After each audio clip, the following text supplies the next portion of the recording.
மாணவ செல்வங்கள் சென்டம் எடுப்பதற்கு காரணமாக திகழ்ந்து வரும் மதிப்பு நிறைந்த ஆசிரியர் Thiru M Abdul Basith sir, BSc, MSc, BEd அவர்களை ஆலோசனை வழங்க வருமாறு அன்புடன் கேட்டுக்கொள்கிறேன் sir. Kindly welcome to give suggestion sir.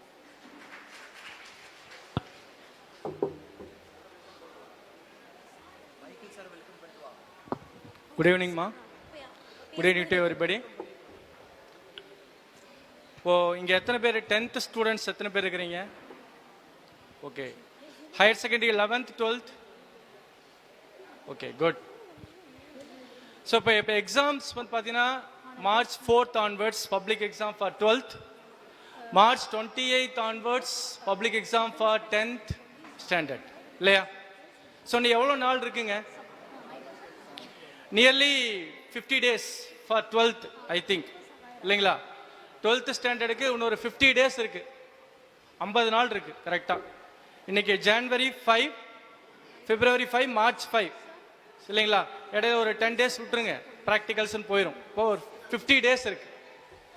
10th ஸ்டாண்டர்டுக்கு பார்த்தீங்கன்னா ப்ளஸ் ஒரு 20 days ஆட் பண்ணிக்கங்க, ஒரு 70 days இருக்கு, இல்லைங்களா? சரி, இப்போ நம்ம ப்ரிப்பரேஷன் ஜென்ரலாக ப்ரிப்பரேஷன் பற்றி சொல்லிட்டு அப்புறம் கெமிஸ்ட்ரி எப்படிங்கிறத அப்புறம் சொல்கிறேன், ஓகேங்களா? சரி, இப்போ நார்மலாக ப்ரிப்பேர் பண்ணும்போது என்னென்ன விஷயமெல்லாம் எக்ஸாம் பாயிண்ட் ஆஃப் வியூவில் நம்ம மைண்டில் வச்சுக்கணும். ஃபஸ்ட்டு பாயிண்ட், ப்ரிப்பரேஷன் ஆரம்பிக்கும் முன்னாடி பர்ஃபெக்ட் பிளானிங். இப்போ நம்மளை பற்றி நம்மளுக்கு மட்டும்தான் பர்ஃபெக்டாக தெரியும். நம்ம ஃபிசிக்ஸ் எவ்வளோ படிச்சிருக்கோம், கெமிஸ்ட்ரி எவ்வளோ படிச்சிருக்கோம், மேக்ஸ் எவ்வளோ படிச்சிருக்கோம், 10th ஸ்டூடெண்ட்ஸாக இருந்தால் மேக்ஸில் எவ்வளோ சாப்டர்ஸ் கம்ப்ளீட் பண்ணியிருக்கிறோம், சயின்ஸில் எவ்வளோ சாப்டர்ஸ் கம்ப்ளீட் பண்ணியிருக்கிறோம், எஸ்எஸ்டியில் எவ்வளோ லெசன்ஸ் கம்ப்ளீட் பண்ணிக்கிறோம், எல்லாமே ஃபஸ்ட்டு வந்து உங்களுக்கு மட்டும்தான் தெரியும். ஸோ அப்போ ஃபஸ்ட்டு என்ன பண்ணணும்னா பிளான் பண்ணிக்கங்க. இருக்கிற டேஸை வச்சு ஃபஸ்ட்டு பிளான் பண்ணிக்கங்க. என்ன நம்ம படிக்கணும், நீ எவ்வளோ டைம் இருக்குது, என்னென்ன சப்ஜெக்ட்டுக்கு எவ்வளோ டேஸ் தேவைப்படும், இதை ஃபஸ்ட்டு பிளான் பண்ணிக்கங்க, சரிங்களா? இப்போ இது வரைக்கும் வந்து ஒவ்வொருத்தரும் ஒவ்வொரு மாதிரி மார்க்ஸ் வாங்கியிருக்கலாம், அது ஒரு பிரச்சனையே இல்லை. நீங்கள் என்ன மார்க்ஸ் வேணாலும் இப்போ பொசிஷனில் இருக்கலாம். ஆனால் ஹியர் ஆஃப்டர் இருக்கிற 2 மாதத்தை முழுசாக கம்ப்ளீட்டாக நீங்கள் பயன்படுத்தினா உங்களுடைய பொசிஷன் டெஃபினட்டாக ஃபார் பெட்டர். நீங்கள் நினச்சதை விட உங்களுடைய கெப்பாசிட்டியை விட அதிகமான பர்சன்டேஜ் மார்க்கில் அவுட்புட் வரும். அப்போ அதுக்கு நான் என்ன பண்ணேன் சார்? நான் இப்போ வந்து 10th படிக்கிறேன், என்னால் ஒரு 400 வாங்க முடியுது இப்போது. ஆனால் என்னுடைய ஆனுவல் மார்க் டெஃபினட்டாக 450+ இருக்கணும். நான் இப்போ ஒரு 420 வாங்கிட்டு இருக்கிறேன், நான் ஒரு 470 வாங்கணும். நான் ஒரு 350 தான் வாங்கிட்டு இருக்கிறேன், 400 வாங்கணும். இதுக்கு என்ன பண்ணணும் அப்படின்னு ஃபஸ்ட்டு யோசிச்சா எது அப்டக்கிள், எது தடையாக வந்து நிற்கும் சொல்லுங்க பார்க்கலாம். இப்போ நீ வந்து 420 மார்க் இருக்கிற, 470 வாங்கணும்னு நினைக்கிற, அல்லது ஒரு 350 இருக்கிற, 400 வாங்கணும்னு நினைக்கிற. 12th ஸ்டாண்டர்டாக இருந்தால் ஒரு 500 அல்லது 450 இருக்கிற, நான் ஒரு 570 அல்லது ஒரு 520 வாங்கணும், 550+ வாங்கணும்னு நினைக்கிறேன். இப்போ இந்த பாசிட்டிவாக நினைக்கிற இல்லையா, நினைச்ச உடனே உனக்கு தடையாக எது வந்து நிற்கும் சொல்லுங்க பார்க்கலாம். எனிபடி யாராவது சொல்றீங்களா? தடைய எது வந்து நிற்கும் சொல்லுங்கப்பா. தம்பி நீங்களே தான், தம்பி நீங்க தான், உங்களே தான், நீங்க தான். உங்களுடைய மார்க் என்ன ஆஃப் வேலியில்? சும்மா ஜஸ்ட் இன்ஃபர்மேஷன் தான். 350, நீங்கள் ஒரு 400 வாங்கணும்னு நினைப்பீங்க இல்லையா? சரி, இப்போ நீ நினைச்ச உடனே ஃபர்ஸ்ட் உங்க மைண்ட்ல என்ன விஷயம் வந்து நிற்கும் தடையா? தெரியல. சரி, ஓகே. சரி, இந்த ஆன்சர் பார்க்கறதுக்கு முன்னாடி ஒரு சின்ன ஒரு கதை சொல்லிடலாம். அந்த கதைக்கு பதில் வந்து இந்த ஆன்சர் கிடைச்சிரும், ஓகேங்களா? ஸ்டோரி என்ன அப்படின்னு பார்த்தீங்கன்னா, 2 நண்பர்கள், சரிங்களா? 2 பேர் இருக்காங்க. அந்த 2 பேர் வந்து பார்த்தீங்கன்னா ரொம்ப திக் ஃப்ரெண்ட்ஸ்னு வச்சுங்களேன். எப்பவுமே ஒருத்தர் பிரியவே மாட்டாங்க. 2 பேரும் ஒட்டாவே தான் எல்லா இடத்துக்கு போவாங்க. ஸ்கூலுக்கு போகிறதா இருந்தாலும் சரி, விளையாட போகிறதா இருந்தாலும் சரி, எல்லா இடத்துக்கும் ஒட்டாவே போயிட்டு வருவாங்க. அதில் ஒருத்தர் வந்து பார்த்தீங்கன்னா உடல் வந்து நல்லா ஹைட் அண்ட் வெயிட்டாக இருக்கிற ஆள், சரிங்களா? ஒருத்தர் வந்து கொஞ்சம் லீனாக இருப்பாங்க, கொஞ்சம் ஒல்லியாக இருப்பாங்க, ஒல்லியாக குட்டையாக இருப்பாங்க, ஷார்ட்டாக இருப்பாங்கன்னு வச்சுக்கோங்களேன், சரியா? இந்த 2 நண்பர்கள் எல்லா இடத்துக்கும் ஒன்றா போயிட்டு வந்துட்டு இருக்கிறாங்க. அப்படி இருக்கிறப்போ ஒரு நாள் வந்து அவங்க 2 பேரும் சேர்ந்து சைக்கிளில் பக்கத்தில் இருக்கிற ஒரு 4 கிலோமீட்டர் இருக்கிற கிராமத்துக்குள்ள என்ன பண்ணுறாங்க, போய் விளையாடுறதுக்காக போகிறாங்க. அந்த போகிற வழி வந்து பார்த்தீங்கன்னா ஒரு காட்டு பாதை மாதிரின்னு வச்சுக்கோங்களேன். அந்த காட்டு பாதையில் கிணறு இருக்குது, குழி இருக்குது, நிறைய ஒரு கரடுமுரடான பாதைன்னு வச்சுக்கோங்க. அந்த பாதையை கடந்து அவங்க போகணும். அப்படி போய் விளையாட போயிட்டு சாயங்காலம் கொஞ்சம் லேட்டாகி வர்றாங்க. ஒரு 6 மணிக்கு மேலே திரும்ப வர்றாங்க. சரிங்களா? அந்த 2 பேரில் ஒருத்தர் எப்படி இருப்பாங்கன்னு சொன்னேன், ஹைட்டாகவும் வெயிட்டாகவும் இருக்கிற ஆள். இன்னொரு ஆள் பார்த்தீங்கன்னா ரொம்ப குட்டையாகவும் ஒல்லியாகவும் இருக்கிற ஆள். சரிங்களா? சரி, இந்த 2 பேரும் போயிட்டு விளையாண்டுட்டு 6 மணிக்கு மேலே திரும்புகிறாங்க. அந்த காட்டுப்பாதையில் வரும்போது தவறி அதில் அந்த குண்டா ஹைட்டாக இருக்கிற ஆள் வந்து ஒரு கிணத்துக்குள்ளே விழுந்துடுறாரு. சரிங்களா? கிணத்துக்குள்ளே விழுந்துடுறாங்க. அப்போ அந்த சுற்றுப்பகுதியில் பார்த்தீங்கன்னா மணி 6 மணிக்கு மேலே ஆனதுனால ஆள் நடமாட்டம்லாம் பெருசாக அங்கே இல்லை, யாரும் உதவிக்கு இல்லை. சரிங்களா? அப்போ அந்த இடத்துல யார் மட்டும்தான் இருக்கிறா? அந்த குட்டையான லீனான அவர் தான் இருக்கார், அந்த நண்பர் மட்டும்தான் இருக்கா அப்படி. சரிங்களா? அப்போ அந்த ஹைட்டாக இருக்கிற வெயிட்டாக இருக்கிற ஆள் உள்ளே விழுந்தாச்சு. அவர் என்னை எப்படியா காப்பாத்துறான்னு சொல்லி அவருடைய ஃப்ரெண்டை பேர் சொல்லி கத்துறா அப்படி. அப்போ இவர் கஷ்டப்பட்டு என்ன பண்ணுறாரு, அக்கம் பக்கமெல்லாம் தொலாவி ஒரு கைத்தை பிடிச்சிட்டு வந்துடுறாரு. கைத்தை பிடிச்சி அதில் என்ன பண்ணுறாரு, ஒரு ஏதோ ஒன்று கட்டி நாட் மாதிரி போட்டு கீழே போட்டு அந்த பையனை இழுக்க முற்படுறா அப்படி. யார? அந்த குண்டா இருக்கிற ஹைட்டா இருக்கிற ஆளை ஒல்லியா இருக்கிற குட்டையா இருக்கிற பையன் பிடிச்சி இழுக்கிறான். இது பாசிபிளா? அவரை காப்பாற்ற முடியுமா? முடியுமா? சொல்லுங்கப்பா. கண்டிப்பா முடியாது. சரியா? ஆனா அவர் போராடி காப்பாத்தி கூட்டிட்டு வந்துட்டா அப்படி. யாரு? அந்த லீனா இருக்கிற குட்டையா இருக்கிற பையன் வந்து அந்த ஹைட்டா இருக்கிற குண்டா இருக்கிற பையனை கைத்தை போட்டு இழுத்து காப்பாத்தி கொண்டு வந்துட்டாரு. சரியா? இதை வந்து மறுநாள் ஃப்ரெண்ட்ஸு கிட்டையும் அவங்க வீட்டில் இருக்கிறவங்கள்ட்டையும் போய் சொல்றா அப்படி. இந்த மாதிரி நான் நேற்று விளையாட போனப்போ இவன் விழுந்துட்டான் தவறி, நான் தான் காப்பாத்தி கொண்டு வந்தேன் அப்படிங்கிறான். சுத்தி இருக்கவங்களாம் என்ன சொல்லியிருப்பாங்க, கதையெல்லாம் சும்மா விடாத, நீ போய் அவனை போய் காப்பாத்துவியா, நீயே உன்னுடைய வெயிட் என்ன, உன்னுடைய ஹைட் என்ன, அவன் வெயிட் என்ன, அவன் ஹைட் என்ன அப்படிங்கிறான். யாருமே நம்பல. உண்மையை சொல்லணும்னா அந்த காப்பாத்தினார் இல்லையா ஒரு பையன், அந்த பையன் அவங்க பேரண்ட்டை சொன்னா கூட அவங்களே நம்பல. நீ சும்மா விளையாட்டு பேசிட்டு இருக்காத, போயிரு அப்படிங்கிறாங்க. யாருமே நம்பல. ஆனா அந்த இடத்துல ஒரே ஒரு வயதான ஒரு அனுபவம் வாய்ந்த ஒரு முதியவர் ஒருத்தர் இருக்காரு. அவரு மட்டும் நம்புறாரு. அவர் மட்டும்தான் என்ன பண்றாரு, இந்த பையன் சொல்றது உண்மைதான், காப்பாத்திருப்பான். அது எப்படி நடந்துச்சு சொல்லுங்க பார்க்கலாம். இது எப்படி பாசிபிள் ஆச்சு? சார் நீங்க தான் சொன்னீங்க, ஃபர்ஸ்ட் எடுத்தோன்னே சொல்லிட்டீங்க, ஒருத்தர் ஹைட்டா இருப்பான் குண்டா இருப்பான்னு சொல்லிட்டீங்க, இன்னொருத்தர் ஒல்லியா இருப்பான்ட்டீங்க, குட்டையா இருப்பான்ட்டீங்க. அவன் எப்படி சார் அவனை போய் காப்பாத்திருப்பான்? எப்படி நடந்திருக்குது சொல்லுங்க பார்க்கலாம். என்ன ஒரே ஒரு விஷயம் என்ன அப்படின்னா, அந்த நேரத்துல அந்த பையனுக்கு ஒரே ஒரு விஷயம் மட்டும்தான் காதுல கேட்டே இருந்திருக்கும். டே நண்பா, என்னை காப்பாத்திடுறா, எப்படியாவது காப்பாத்திடுறா அப்படின்ட்டு இருப்பான். அப்ப அந்த இன்னொரு நண்பனுக்கு என்ன ஒரு தாட் மட்டும்தான் ஓடி இருக்கும் மைண்டுக்குள்ள. என்ன மட்டும்தான் ஓடி இருக்கும், அவனை எப்படியாவது காப்பாற்றணும், அவன் உயிர் நண்பன், அவனை விட்டுட்டு போக முடியாது, அவனை நான் காப்பாத்திடணும் அப்படிங்கிற ஒரே ஒரு தாட் மட்டும்தான் இருந்திருக்கும். ஒரு பாசிட்டிவான ஒரே ஒரு எண்ணம் மட்டும்தான் இருந்திருக்கும். சுத்தில ஒரு 100 பேர் இருந்தான்னு வச்சுக்கோ, அவங்க காப்பாத்திருப்பாங்கிறது ரெண்டாவது. ஃபர்ஸ்ட் என்ன சொல்லுவாங்க, டே நீ போடாங்கிட்டு, உன்னால முடியுமாடா, அவன் என்ன வெயிட் இருக்கிறான், அவன் என்ன ஹைட் இருக்கிறான், உன்னால முடியுமா, ஃபர்ஸ்ட் நீ அங்கிட்டு போ அப்படின்ட்டு இருப்பான். அப்ப சுற்றி இருக்கக்கூடிய அனைத்து நபர்களும் நெகட்டிவான வார்த்தைகளையும் விமர்சனங்களையும் வீசியிருப்பாங்க. யார் மேல? அந்த பையன்கிட்ட. அப்ப அதை கேட்டதுக்கு அப்புறம் அவனுக்கே என்னவாயிரும், நம்மனால முடியாதோ. எல்லாரும் அதனாலதான் ஒரே மாதிரி சொல்றாங்க, அவரும் அப்படித்தான் சொல்றாரு, இவரு அப்படித்தான் சொல்றாரு, இங்க இருக்கிறவங்க சொல்றாங்க. ஸோ எல்லாரும் ஒரே வார்த்தையை தான் சொல்றாங்க. அப்ப நம்மனால முடியாதனால தான் சொல்றாங்கன்னு அவனே என்ன பண்ணிருப்பான், அவனை அண்டர் எஸ்டிமேட் பண்ணிட்டு ஒதுங்கியிருப்பான். ஆனா அந்த இடத்துல யாருமே இல்லை, அவனை சுத்தி ஒரே ஒரு எண்ணம் மட்டும்தான் இருந்துச்சு. என்ன எண்ணம்? அவனை எப்படியாவது காப்பாத்திரணுங்கிற ஒரு பாசிட்டிவான எண்ணம் மட்டுமே இருந்தது. அதனால அவன் காப்பாற்றப்பட்டான். சரிங்களா? புரியுதா? சரி, இப்ப நம்ம அந்த கதை முடிஞ்சு கான்செப்ட் என்னன்னு உங்களுக்கு விளங்கி இருக்கும். என்ன கான்செப்ட்? எந்த ஒரு விஷயத்தை முயற்சி செய்யும் பொழுதும் நம்ம என்ன வேண்டியது? பாசிட்டிவான ஒரே ஒரு விஷயத்தை மட்டும்தான். என்னது? ஐ கேன் டூ, என்னால் முடியும், அவ்வளவுதான். சரிங்களா?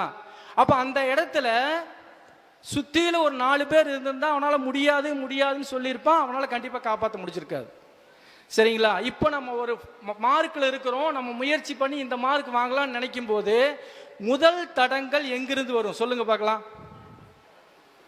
எங்கிருந்து வரும்? சுத்தியில வரும். சரியா? இது எல்லாத்துக்குமே தெரியும். நான் போய் இப்போ ஒன்றும் இல்லை, அவர் ஃப்ரெண்டு கிட்ட சொல்றாரு, ஆஃப் ஃபெயிலியர் 350 தான், ஆனுவலில் பாரு 450 வாங்கிடுவேன் அப்படிமா. உடனே அவன் என்ன சொல்லுவான்? சரி, ஜோக் பண்ணது போதும், அங்கிட்டு போயிரு, நான் அங்கிட்டு வேற வேண்டும் பேசிட்டு இருக்கிறேன் அப்படின்ட்டுருவான். இல்லையா? இதையெல்லாம் விட ஒரு பிரச்சனை இருக்கு. என்ன பிரச்சனை தெரியுமா? சுற்றியில் இருக்கிற பிரச்சனையை சமாளிச்சிடலாம். ஃபர்ஸ்ட் நம்ம மைண்டுக்குள்ளேயே நம்ம ஒரு வட்டம் போட்டு வச்சிருப்போம். நம்ம இவ்வளவுதான் வச்சிருப்போமா இல்லையா? வச்சிருப்போமா இல்லையா?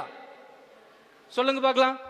இங்க எத்தனை பேரு நான் கெமிஸ்ட்ரியில சென்டம் வாங்குவேன், இப்ப நான் 70 தான் வாங்கிக்கிறேன், சென்டம் வாங்குவேன்னு எப்படி நம்புவீங்க? நினைக்கவே மாட்டோம். ஏன் சார்? 95 வாங்கினவன் சென்டம் வாங்குவான் சார், 70 வாங்கினவன் எப்படி சார் சென்டம் வாங்குவான்? Is it possible? கண்டிப்பா நடக்காது சார் அப்படின்னு யார் சொல்லிடுவா? ஃபர்ஸ்ட் வெளியே வெல்லாம் சொல்ல வேண்டாம். யார் சொல்லிடுவ? நீயே சொல்லிடுவ. ஸோ அப்போ ஒரு விஷயம் மைண்ட்ல எப்பவுமே ஃபிக்ஸ் பண்ணிக்கங்க. ஃபர்ஸ்ட் எந்த ஒரு நிகழ்வு அல்லது எந்த ஒரு நிகழ்ச்சி அல்லது எந்த ஒரு இடம் அல்லது எந்த ஒரு செயல் செய்யறதா இருந்தாலும், இப்போ நீங்கள் படிப்பு அப்படிங்கிற இடத்துல இருக்கிறீங்க, அடுத்து வேலை அப்படின்னு ஒரு இடத்துக்கு போவீங்க. ஒவ்வொரு இடத்துலையும் ஒவ்வொரு விஷயம் உனக்கு பொறுப்பு, ரெஸ்பான்சிபிலிட்டியாக வரும். அந்த ஒவ்வொரு ரெஸ்பான்சிபிலிட்டியும் உங்கள்கிட்ட இருக்கும் போதும் நீ ஃபஸ்ட்டு நம்ப வேண்டியது, ஃபஸ்ட்டு உன்னையே நம்பணும், உன்னையே முழுசாக நம்பணும். அதே மாதிரி உன்னை பெருசாக நினைக்கணும். ரைட்டா? உன்னைய பெருசாக நீ நினைக்கணும். நம்மளே பெருசாக நினைக்கலைன்னா அடுத்தவன் எப்படி நினைப்பான்னு நம்புவோம்? சொல்லுவாக்கலாம்.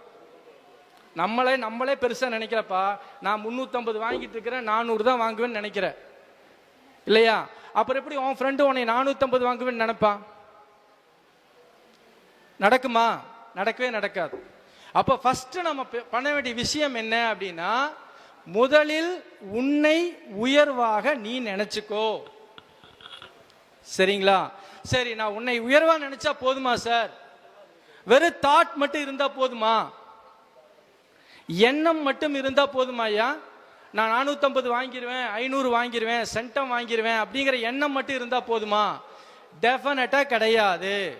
அப்ப அந்த எண்ணத்தை நோக்கி என்ன பண்ணணும்? அடுத்து செயல், ஆக்ஷன். அப்ப அந்த ஆக்ஷன் என்ன பண்ணணும்? செயல் என்ன பண்ணணும்? அப்ப இப்போ நீங்க ஒன்றும் இல்லை, இப்போ நீங்க 350 ரேஞ்சில் இருக்கீங்க அப்படின்னா, இப்போ உன்னுடைய ப்ரிப்பரேஷன் டைம் எவ்வளோ நேரம்? படிக்கிற நேரம் எவ்வளவு ஒரு நாளைக்கு? படிக்கிற நேரம்னா நீ டியூஷன்ல போய் உட்கார்ந்துருக்கிற நேரத்தையும் ஸ்கூல்ல உட்கார்ந்துருக்கிற நேரத்தையும் சொல்லாத. நிறைய பேர் ஸ்கூல்ல கிளாஸ் எடுத்தா அந்த டைம் கிளாஸ் டீச்சருக்கு போயிடும், டியூஷன்ல கிளாஸ் எடுத்தாலும் அந்த டைம் டீச்சருக்கு போயிடும். நீ படிக்கிற நேரம் எவ்வளவு அதை பாருங்க ஃபர்ஸ்ட். இப்ப நீங்க படிக்கிற நேரம் ஒரு நாளைக்கு 2 மணி நேரம் தான் படிக்கிற அப்படின்னா கண்டிப்பா அது பத்தாது. 350க்கு 2 hours படிக்கிற அப்படின்னா நீ 450 வாங்கணும்னா டெஃபினட்டா என்ன பண்ணணும்? You want to increase the time. 4 மணி நேரம் படிக்கணும். 4 மணி நேரம் படிக்கணுங்கிறது படிப்பாக மட்டும் இருக்கணும். நீங்க ஹோம்ஒர்க் பண்றது, இம்போஷன் எழுதுறது இதெல்லாம் வராது. நீங்க தனியா படிக்கிற நேரம் அதிகப்படுத்துங்க. அப்படி அதிகப்படுத்தினா ஆட்டோமேட்டிக்கா என்ன ஆகும்? டெய்லி இம்ப்ரூவ்மெண்ட் வரும். சரிங்களா? ஒவ்வொரு எக்ஸாமுக்கும் ஒவ்வொரு மார்க் என்ன ஆகிட்டே வரும், இன்க்ரீஸ் ஆகிட்டே வரும். இப்போ பிஃபோர் பப்ளிக் எக்ஸாம் எல்லாருமே அட்லீஸ்ட் ஒரு 3 எக்ஸாமாவது எழுதுவோம். நீ கடைசிக்கு 2 ஃபுல் போர்ஷன் டெஸ்ட்டாவது எழுதுவேன். அந்த 2 டெஸ்ட்லையும் இப்போ நீ வாங்கியிருக்கிறத விட 10 மார்க் அதிகமாக வாங்கினீங்கன்னா ஒவ்வொரு சப்ஜெக்ட்லையும் 20 மார்க் அதிகமாயிரும். கரெக்டா? ஒவ்வொரு சப்ஜெக்ட்லையும் எவ்வளோ மார்க் அதிகமாயிரும்? 20 மார்க் அதிகமாயிரும். அப்போ 5 × 20 போடுங்க, எவ்வளோ ஆச்சுங்க? 100 மார்க் ஆச்சுங்களா? அப்போ ஆல்ரெடி எவ்வளோ வாங்கிட்டு இருந்த? 350 வாங்கினியா? பப்ளிக் எக்ஸாமில் என்ன வாங்கிடுவ? 450 வாங்கிடுவ. That's all. அப்போ நம்ம என்ன பண்ணணும் அப்படின்னா ப்ரிப்பரேஷன் டைம் அதிகப்படுத்திக்கணும். அதுக்கு கூட முக்கியமான ஒரு விஷயம் என்னன்னா நம்மளை பற்றி இருக்கிற ஒரு நெகட்டிவான விஷயங்களை தூக்கி வீசிருங்க. உங்ககிட்ட இருக்கிற பாசிட்டிவான விஷயத்தை மட்டும் மைண்டுக்குள்ளே வச்சுக்கோ. நான் ஹாஃப் இயர்லியில் இதில் இவ்வளோதான் வாங்கியிருந்தேன், நான் இதுக்கு முன்னாடி இவ்வளோதான் வாங்கியிருந்தேன், அதெல்லாம் விட்டுரு. நெகட்டிவான எந்த ஒரு விஷயத்தையும் மைண்டில் வச்சுக்காத. பாசிட்டிவான விஷயங்களை மட்டும் மைண்டில் வச்சுட்டு உன்னுடைய ப்ரிப்ரேஷன் டைம் அதிகப்படுத்து. ஆட்டோமேட்டிக்காக உன்னுடைய மார்க் நீ நினைச்சதை விட அதிகமாக பப்ளிக்கில் வந்துடும். சரி, ப்ரிப்ரேஷன் பண்ணும்போது என்ன பண்ணணும் சார்? நீங்கள் சொன்ன மாதிரி நான் இப்போ என்னை பற்றி பாசிட்டிவாக நினச்சிட்டேன், ப்ரிப்பேர் பண்ண ஆரம்பிச்சிட்டேன், ப்ரிப்பேர் பண்ணுறதுக்கு நான் டைம் எல்லாம் எடுத்துட்டேன் அப்படின்னா ஃபஸ்ட்டு நம்ம என்ன பண்ணணும்? ஒரே ஒரு விஷயத்தை ஃபஸ்ட்டு முக்கியமாக பண்ணணும். என்ன தெரியுமா? செல்ஃபோன் அப்படின்னு ஒன்று வச்சுருந்தீங்கன்னா அதை சிம்மையெல்லாம் கழட்டி பேரண்ட்ஸ் கிட்ட கொடுத்துரு தயவுசெய்து. செல்போன் அப்படிங்கிற ஒன்று வச்சிருந்தீங்கன்னா அதை தயவுசெய்து பேரண்ட்ஸ்கிட்ட ஒப்படைச்சிரு. சார் எனக்கு அதில் தான் சார் முக்கியமான கொஸ்டின் பேப்பர் வரும், ஃப்ரெண்டுகள்லாம் அனுப்புவாங்க, எனக்கு அதில் தான் டீச்சர் நோட்ஸ் அனுப்புகிறாங்க, அது எப்படி சார் கொடுக்கறது? அதை கொடுத்துட்டீங்கன்னா டெய்லி ப்ரிப்பேர் பண்ணுற டைம் நான் 2 மணி நேரம் அதிகமாகும்னு சொன்னேன் இல்லையா, 3 மணி நேரம் அதிகமாக கிடைக்கும் உனக்கு. ஏன் அப்படின்னு சொல்கிறேன்னா ஒவ்வொரு செல்ஃபோன்லேயும் மினிமம் 10 ஆப்பை நீ மெயின்டைன் பண்ணிகிட்டு இருப்ப. இன்ஸ்டாகிராம், வாட்ஸ்அப், ஸ்னாப், வேறு என்ன இருக்குன்னு எனக்கு தெரியல. மினிமம் இதெல்லாம் ஒரு மினிமம் இது 3 ஃபேஸ்புக், இது எல்லாமே. இப்போ இதில் எல்லாத்துலேயுமே நீ செல்ஃபோனை தூக்கி வச்சுட்டு நீ படிக்கலான்னு படித்தாலுமே டிங்குன்னு ஒரு சவுண்டு வரும், ஒரு நோட்டிஃபிகேஷன் காட்டும். உடனே நம்ம என்ன பண்ணுவோம்? டக்குன்னு ஃபோனை கையில் எடுத்து அந்த நோட்டிஃபிகேஷன் என்னன்னு பார்ப்போம். யார் மெசேஜ் பண்ணா? உடனே என்ன பண்ணுவோம்னா ஒரு 10 மெசேஜ் வந்திருக்கும், 10 பேர்த்துக்கு ரியாக்ட் பண்ணுவோம், ரிப்ளை பண்ணுவோம். ஒவ்வொருத்தருக்கும் 1 நிமிஷம் கணக்கு வச்சுக்கோ, சரியா? அப்போ 10 பேருக்கு ரிப்ளை பண்ண எவ்வளோ நிமிஷம் போயிடும்? 10 நிமிஷம் நீ வெறும் ரிப்ளை மட்டும் பண்ணுற, வேற எதுவுமே பார்க்கல, போயிடும். இதே மாதிரி ஒவ்வொரு நேரமும் நீ ஒவ்வொரு நோட்டிஃபிகேஷன் வரும்போதும் எடுத்து 10 பேருக்கு ரிப்ளை பண்ண ஆட்டோமேட்டிக்காக உன்னுடைய டயத்தை அழகாக திருடக்கூடிய ஒரு பொருள் எதுனா செல்ஃபோன் மட்டும்தான். அப்போ நீங்கள் அட்லீஸ்ட் இந்த ஜான்வரியிலிருந்து மார்ச்னுடைய கடைசி எக்ஸாம் வரைக்குமாவது அந்த செல்ஃபோனை தூக்கி வச்சிருங்க. இதில் இன்னொரு பிரச்சனையும் இருக்கு. என்ன பிரச்சனை அப்படின்னா ஒவ்வொருத்தரும் ப்ரிப்பேர் பண்ணும்போது டிஸ்கஸ் பண்ணுவான், டேய் நான் இந்த லெசன் முடிச்சிட்டேன், நீ அது முடிச்சிட்டியா அப்படிமா. இது தேவையில்லாத டிஸ்ட்ராக்ஷன் உனக்கு. எப்படின்னு கேட்குறியா? நீ ஒரு முக்கியமான 2 லெசன் படிச்சுட்டு இருந்திருப்ப, ஒரு லெசன் படிக்காமல் இருந்திருப்ப. அவன் என்ன பண்ணுவான்? நீ படிக்காத அந்த லெசனை படிச்சுட்டு அவன் படிச்சிட்டேன்னு மெசேஜ் போடுவான். நீ மென்டலாக டிஸ்டர்ப் ஆக, ஸ்ட்ரெஸ் ஆகும், ஃபோக்கஸ்டாக படிக்க முடியாது. ஸோ அப்போ இதுக்கெல்லாம் ஒரே சொல்யூஷன் என்ன அப்படின்னா you should avoid your cellphone. சரிங்களா? அப்போ ப்ரிப்ரேஷன் பண்ணணும்னு நினச்சிட்டீங்கன்னா ஃபஸ்ட்டு செல்ஃபோனை தூக்கி தூர போட்டுரு. அதை பண்ணிட்டினாலே பாதி சக்ஸஸ். ரெண்டாவது என்ன பண்ணணும் அப்படின்னா ப்ரிப்பேர் பண்ணும்போது மார்னிங் ஹவர்ஸ், இயர்லி மார்னிங். ஏன் இயர்லி மார்னிங்? காலையில் நேரத்தில் எழுந்திரிச்சு படிங்க அப்படிங்கிறாங்க, சொல்லுங்க பார்க்கலாம். ஒன்றுமே இல்லை. நீ நைட்டு 8 மணிக்கு 9 மணிக்கு படிக்கும்போது உன் மண்டைக்குள்ளே 12 விஷயம் இல்லை 20 விஷயம் ஓடும். காலையில் ஒரு ஃப்ரெண்டு ஒருத்தன் பேசியிருப்பான், டீச்சர் ஒருத்தர் திட்டியிருப்பாங்க, டியூஷனில் ஒருத்தர் திட்டியிருப்பாங்க, அம்மா சத்தம் போட்டிருக்கோம், அப்பா அதை திட்டியிருப்பாங்க. இதில் ஏதாவது ஒன்று மண்டையில் ஓடிட்டே இருக்கும்.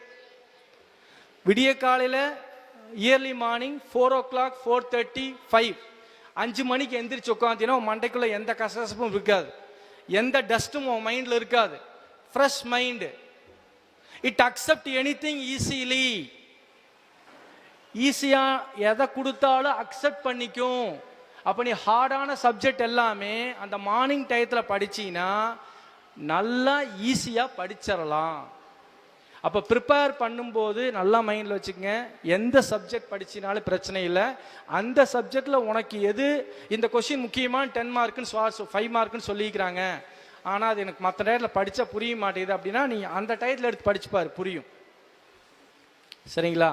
அப்போ மார்னிங், இயர்லி மார்னிங் ப்ரிப்பரேஷன் ரொம்ப முக்கியம். சார் மார்னிங் எப்படி சார் எந்திரிக்கிறது, பனி அதிகமாக பெய்யுது, நான் எப்படி சார் அந்த டயத்துக்குலாம் எந்திரிக்கிறது? ஃபஸ்ட்டு நல்லா மைண்டில் வச்சுக்கங்க, இயர்லி மார்னிங் எந்திரிக்கிறீங்க அப்படின்னா அலாரம் வச்சு எந்திரிச்ச உடனே ஃபஸ்ட்டு பண்ண வேண்டியது கோல்டு வாட்டரில் போய் ஃபேஸ் வாஷ் பண்ணிடணும். பச்சை தண்ணியில் மூஞ்சி கழுவிட்டு வந்து உட்காந்துடணும். நம்ம என்ன பண்ணுவோம் தெரியுமா, 5 o'clock அலாரம் வச்சு கஷ்டப்பட்டு 5:30க்கு எந்திரிப்போம். எந்திரிச்சு அந்த பெட்டிலேயே அந்த பெட்ஷீட்டையும் போத்தனா அப்படி கதகதப்போட அப்படி ஒரு பில்லோவை தலை கொடுத்து சாஞ்சு உட்காந்துருப்போம். என்னைக்குமே கம்ஃபர்ட் ஜோன்ல உட்காரக்கூடாது, சுகமா இருக்கக்கூடாது.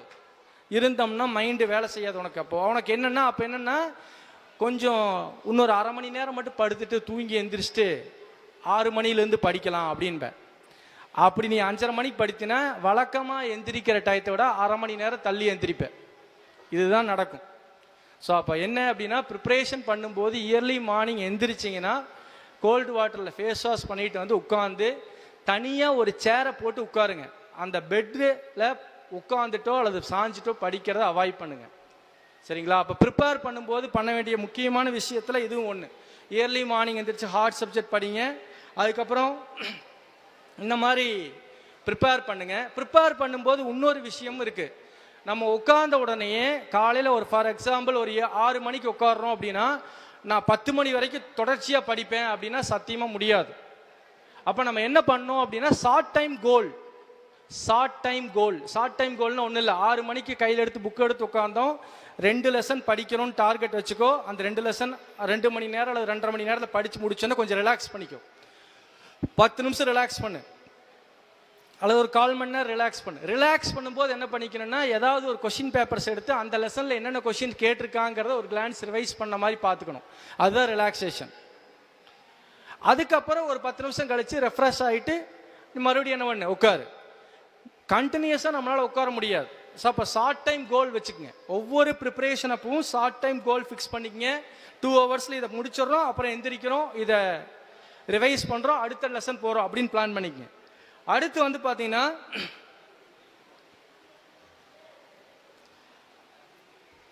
ப்ரிப்பரேஷன் ப்ராப்பராக எக்ஸாம் டயத்துலேயும் மட்டும் பண்ணாதீங்க, எக்ஸாமுக்கு முன்னாடி ப்ராப்பராக பண்ண ஆரம்பிச்சிருங்க.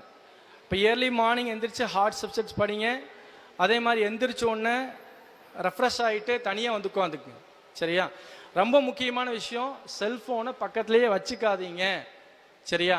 அப்போ இதை அவாய்ட் பண்ணாலே மேக்சிமம் விஷயங்கள் என்ன பண்ணிடலாம், சக்ஸஸ் பண்ணிடலாம். அடுத்து எக்ஸாமுக்கு ப்ரிப்பேர் பண்ணிகிட்டே இருக்கிறீங்க. பண்ணிட்டு இருக்கிற போது முக்கியமான அடுத்த விஷயம் என்ன அப்படின்னா உன்னுடைய ஹெல்த்தை பார்த்துக்கணும். ஹெல்த்தை பார்த்துக்கிறனா இது வரைக்கும் நிறைய பேர் குழந்தைங்க வந்து பார்த்தீங்கன்னா ஆரம்பத்தில் நல்லா படிச்சிருப்பாங்க, கடைசி நேரத்தில் எக்ஸாம் டயத்தில் ஒரு பயத்தினால காய்ச்சல் வரும், ஒரு சில தொந்தரவுகள் வரும். அதெல்லாம் வராமல் இருக்குன்னா ஃபஸ்ட்டு என்ன பண்ணணும் அப்படின்னா நல்ல தூக்கம் வேணும். 6 மணி நேரம் தூங்கணும். 6 hours ஸ்லீப் மஸ்ட்டு. ஒரு சிலர் வந்து என்னென்னா இர்ரெகுலராக தூங்குவாங்க. இர்ரெகுலராக தூங்கணும்னா சாயங்காலம் 8 மணிக்கு படுத்துட்டு 10 மணிக்கு எந்திரிச்சு மறுபடியும் 10 மணிலேருந்து 12 மணி வரைக்கும் படிக்கிறது, 12 மணிக்கு படிச்சுட்டு மறுபடியும் 4 மணி வரைக்கும் எந்திரிச்சு 4 மணிலேருந்து 6 மணிக்கு படிக்க மறுபடியும் தூங்கிறது. அந்த மாதிரி இருக்கக்கூடாது. 6 hours sleep, continuous sleep must. 6 மணி நேரம் கண்டினியூஸாக தூங்கிடுங்க. அதுக்கப்புறம் எந்திரிச்சு படிங்க. 11 o'clock படுத்தீங்கன்னா காலையில் 5 o'clock எந்திரிச்சிருங்க. 10 o'clock படுத்தீங்கன்னா 4 o'clock எந்திரிச்சிருங்க. அவ்வளோதான். சரியா? அப்போ இதை ப்ரிப்ரேஷனுக்கு இந்த டயத்தை கரெக்டாக யூஸ் பண்ணிக்கங்க. அதுக்கடுத்து முக்கியமான விஷயம் என்ன அப்படின்னு பார்த்தீங்கன்னா ஹெல்த்தை வந்து ரொம்ப முக்கியமாக பார்த்துக்கணும். எக்ஸாம் டயத்தில் நம்ம ஹெல்த் வந்து ரொம்ப கரெக்டாக இருந்தால் மட்டும்தான் உடல் நம்முடைய ஃபிசிக்கல் இது வந்து சப்போர்ட் பண்ணால் மட்டும்தான் நீ எதாத்தையும் என்ன பண்ணலாம், கொண்டு வர முடியும் வெளியே. சரியா? அப்படி இல்லைங்கிற பட்சத்தில் ரொம்ப சிரமம் பண்ணணும். அதனால் வந்து ஹெல்த் பார்த்துங்க. அதுக்கு அடுத்து வந்து பார்த்தீங்கன்னா exam time, during exam time. இப்போ எக்ஸாம் டயத்தில் வந்து ரொம்ப முக்கியமான என்ன அப்படின்னு பார்த்தீங்கன்னா எக்ஸாம் ஹாலுக்கு 10 o'clock போனோம் அப்படின்னா 9:30க்கு அந்த சென்டருக்குள்ளே போயிருங்க. 9:30க்குள்ளே போயிட்டீங்கன்னா நீங்கள் half அன் ஹவர் பிஃபோராக போயிட்டீங்கன்னா ஃபஸ்ட்டு விஷயம் என்ன பண்ணுங்க, எதையும் யாருக்கிட்டையும் டிஸ்கஸ் பண்ணாதீங்க. நீ போய் யாருக்கிட்டையும் இதை படிச்சியான்னு கேட்காத. அதே மாதிரி யாராவது உங்கள்கிட்ட அந்த மாதிரி கேட்பாங்கன்னா அவன் பக்கத்துக்கும் போகாத. சரியா? ஸோ ஏன்னா எக்ஸாம் ஹாலுக்கு போகிறதுக்கு முன்னாடி எந்த டிஸ்கஷனும் உன் மைண்டில் இருக்கக்கூடாது. அப்போ ரிலாக்ஸ்டாக எக்ஸாம் ஹாலுக்குள்ளே போயிடுற கொடுத்த கொஷின் பேப்பரை கரெக்டாக 10 மினிட்ஸ் டைம் கொடுக்குறாங்க கொஷின் பேப்பர் ப்ரிப்பேர் படித்து பார்க்குறக்கு. அந்த 10 மினிட்ஸில் நீங்கள் எந்தெந்த கொஷின் எல்லாம் எழுதணும் அப்படிங்கிறத கரெக்டாக சூஸ் பண்ணிடுங்க. எக்ஸாம் ஹாலில் போனோன்னே அந்த 10 நிமிஷம் 15 நிமிஷம் கொஷின் பேப்பர் கொடுத்தோன்னே வாங்கி நீங்கள் எந்தெந்த கொஷின் எல்லாம் எழுதணும்னு சூஸ் பண்ணிடுங்க. எக்ஸாம் ஹாலில் கொஸ்டின் சூஸ் பண்ணுறது ரொம்ப முக்கியமான விஷயம். ஏன் அப்படின்னு கேட்டிங்கன்னா, நமக்கு தெரிஞ்ச கொஸ்டின்னு நல்லா ஏற்கனவே நிறைய தடவை எழுதின கொஸ்டின் இருக்கு இல்லையா, அதைத்தான் சூஸ் பண்ணணும். நீங்கள் புதுசாக ஒரு கொஸ்டின் நான் படிச்சுட்டு போயிட்டேன், அதை நான் போய் எப்படியா எழுதிடணும் அப்படின்ட்டு போகாதீங்க. ஈஸியாக ஒரு கொஸ்டின் இருந்துச்சுன்னா அதையவே எழுதிருங்க. அப்போ கொஸ்டின் பேப்பர் சூஸிங் வந்து ரொம்ப முக்கியம். கரெக்டாக எந்தெந்த கொஸ்டின் எல்லாம் எழுதணுங்கிறத அந்த 15 நிமிஷத்தில் சூஸ் பண்ணிடணும். சூஸ் பண்ணிட்டு எழுதணும். எழுதும்போது ரொம்ப முக்கியமான அடுத்த விஷயம் என்ன அப்படின்னா, எந்த கொஸ்டினையும் யாருக்கிட்டையும் டிஸ்கஸ் பண்ணாதீங்க. ஏன் இதை சொல்கிறேன்னா, நான் என்னுடைய டீச்சிங் ஃபீல்டுக்குள்ள வந்து கிட்டத்தட்ட 22 இயர்ஸ் ஆச்சு. பிரைட் டாப் மார்க் வாங்குறவன்லாம் கடைசி நேரத்தில் 1 மார்க் ஒன்று மாற்றி எழுதிட்டு வந்திருப்பான். எப்படிடா மாற்றின, நீ கரெக்டாக எழுதிடுவியடா, நீ தான் படிக்கிறவனாச்சே, நீ எப்படிடா மாற்றின? இல்லைங்க சார், என் பக்கத்தில் ஒருத்தன் அவனை மாதிரியே படிக்கிறவன் ஒருத்தர் இருந்திருப்பான். ஏதோ ஒரு டவுட்டுக்கு கேட்டேன், அவன் இதை மாற்றி சொன்னான், நான் எழுதிட்டு வந்துட்டேன். அவன் கரெக்டாக எழுதுனதை ஸ்ட்ரைக் அவுட் பண்ணிவிட்டு ராங்கான ஆன்சர் எழுதிட்டு வந்துடுவான். சென்டம் போயிடும், 99 மார்க். அந்த மாதிரி சென்டம் போன ஆட்கள் உண்டு. அப்போ பெஸ்ட் என்னென்னா, எதுவாக இருந்தாலும் அது நம்மளுதான் இருந்துட்டு போட்டோம், அது ரைட்டோ ராங்கோ. அதனால் எந்த கொஸ்டினும் யார்கிட்டையும் டிஸ்கஸ் பண்ணாதீங்க. எக்ஸாம் ஹால்குள்ளே எந்த டிஸ்கஷனும் பண்ணாதீங்க. அது ஒரு சில சென்டர்ல எல்லாம் வந்து பார்த்தீங்கன்னா 4 ஸ்கூல் எழுதும். சரியா? இப்போ ஆனமலை பாய்ஸ் ஸ்கூல் எழுதுவாங்க, ஆக்ஸ்போர்ட் எழுதுவாங்க, விஆர்டி எழுதுவாங்க, அல்லது வந்து வேறு ஸ்கூல் ஏதாச்சும் வந்து எழுதும். அப்போ என்னென்னா, உனக்கு முன்னாடி வேறு ஸ்கூல் பையன் இருப்பான், அவன் எப்படின்னு கூட உனக்கு தெரியாது, அவன் படிப்பானா படிக்க மாட்டானா எதுவுமே தெரியாது. சும்மா நீ ஏதோ உனக்கு கேட்டு எழுதி என்னென்னா மார்க் போயிடும். ஸோ அதனால் எக்ஸாம் ஹாலில் டிஸ்கஷன் கண்டிப்பாக இருக்கவே கூடாது. அதுக்கப்புறம் எக்ஸாம் முடிச்சுட்டு வந்தீங்கன்னா அந்த கொஷின் பேப்பரை டிஸ்கஸ் பண்ணவே கூடாது. இது ரொம்ப முக்கியம். ஏன் அப்படின்னா, அடுத்த எக்ஸாம் அஃபெக்ட் ஆகும். இப்போ இந்த எக்ஸாம் ஃபிசிக்ஸ் ஃபார் எக்ஸாம்பிள் ஏதோ ஒரு கொஷின் பேப்பரு டஃப்பாக வந்திருக்கோ இல்லை ஒரு மாதிரி வந்துருச்சு, அதை எழுதிட்டு வர்ற, நீ அதை என்ன பண்ணக்கூடாது, டிஸ்கஸ் பண்ணவே கூடாது. எக்ஸாம் ஹால் விட்டு வெளியே வந்தால் டிஸ்கஸ் பண்ணவே கூடாது. நேராக நீ என்ன பண்ணி அந்த வீட்டுக்கு போயிடணும், அவ்வளோதான். பேரண்ட்ஸ் வந்தால் ஏறி போயிட்டே இருக்கணும், அவ்வளோதான். அப்போ எக்ஸாம் முடிச்சுட்டு வந்து கொஷின் பேப்பர் டிஸ்கஸ் பண்ணாதீங்க. நேராக வீட்டுக்கு போயிட்டு அடுத்த எக்ஸாம் ப்ரிப்பேர் பண்ணுறதுக்கு என்ன வழின்னு பாருங்கள். ஸோ அப்போ டியூரிங் எக்ஸாம் டைம் இதையெல்லாம் கொஞ்சம் ஃபாலோ பண்ணிங்க. எக்ஸாமுக்கு முன்னாடி இருக்கிற இந்த 2 மாதத்தில் நீங்கள் பண்ண வேண்டியது என்ன அப்படின்னா, உன்னை பற்றி இருக்கிற எந்த நெகட்டிவிட்டி மைண்டில் வச்சுக்காமல் உன்னை பாசிட்டிவாக மைண்டில் வச்சுட்டு ஹார்ட் ஒர்க் போடுங்க. டெஃபினட்டாக அச்சீவ் பண்ணிடலாம். சரிங்களா? நல்லா மைண்டில் வச்சுக்கங்க. எல்லா விஷயமும் ஒரு மனிதருக்கு வந்து நிலையாக இருக்குமா அப்படின்னு கேட்டால் கண்டிப்பாக இருக்காது. எக்ஸப்ட் ஒரே ஒரு விஷயந்தான், உன்னுடைய எஜுகேஷன், உன்னுடைய கல்வி அப்படிங்கிறதான் உன்னுடைய அழியாத சொத்து. யாருனாலையும் எதுவுமே பண்ண முடியாத ஒரு அசட் எது அப்படின்னா உன்னுடைய எஜுகேஷன். சரிங்களா? புரியுதா? இப்போது எந்த ஊரில் யார் இருந்தாலும், எத்தனை பேர் எத்தனை பணக்கார ஆளுங்க இருந்தாலும், ஒரு ஊரில் ஒரு கலெக்டர் இருக்காருன்னு வச்சுக்கோங்க, அந்த பணக்காரர் வந்து 10 வருஷம் கழிச்சு பொசிஷன் மாறிடலாம். ஆனால் அந்த கலெக்டர் ரிட்டையர்டே ஆனாலும் அந்த வீட்டை எப்படி நீ சொல்லுவ, அந்த கலெக்டர் வீட்டுக்கு பக்கத்தில் இருக்கு பாரு, அந்த கலெக்டர் வீடு இருக்குல்ல, அந்த லைன்ல போய் பாரு. இந்த மாதிரி எல்லா இடத்துலையும் ஒரு லேண்ட் மார்க் ஆயிருவனியே. சரியா? அந்த மாதிரி விஷயங்களை அடையணும் அப்படின்னா நம்ம கிட்ட முக்கியமா வேண்டியது எஜுகேஷன் மட்டும்தான். சரியா? ஸோ அந்த முக்கியமான காலகட்டத்தில் நீங்க இருக்கிறீங்க, அதுக்கு முக்கியத்துவம் கொடுத்தீங்கன்னா அது உங்களுக்கு முக்கியத்துவம் கொடுக்கும். லைஃப்ல நீ எதுக்கு இம்பார்ட்டன்ஸ் கொடுக்குறையோ அது உன்னையே இம்பார்ட்டண்டா வச்சிரும். நல்லா மைண்ட்ல வச்சுக்கங்க. புரியுதா? எப்பவுமே நம்ம எதை நோக்கி பயணிக்கிறோமோ அல்லது எதை தேடுகிறோமோ அது உன்னை தேடி வருமாமா. ரொம்ப சிம்பிளாக ஒரு எக்ஸாம்பிள் சொல்கிறேன். நீ வந்து இன்ஸ்டாகிராமில் தொடர்ச்சியாக கிரிக்கெட் வீடியோ பார்த்துட்டே இருக்கிறேன்னு வச்சுக்கோ, உனக்கு எல்லா இடத்துலையும் என்னது கிரிக்கெட் சம்மந்தப்பட்ட விஷயங்கள் அத்தனையும் உனக்கு ஃபோனில் டிஸ்பிளே ஆகிட்டே இருக்கும். ரைட்டா? அப்போ நம்ம எதை தேடுகிறோமோ அது நம்மகிட்ட வந்து சேரும். அப்போ நீ தேடுவது உயர்வானதாக இருக்கட்டும், அதை மைண்டில் வச்சுக்கங்க. சரியா? ஸோ அதனால் வந்து முக்கியமான காலகட்டத்தில் இருக்கிறீங்க. இந்த 2 மாதங்கள் ரொம்ப முக்கியம். சின்சியராக படிச்சிங்கன்னா எல்லாருமே ஒரு நல்ல பொசிஷனில் போயிடலாம். All the best. தேங்க்யூ.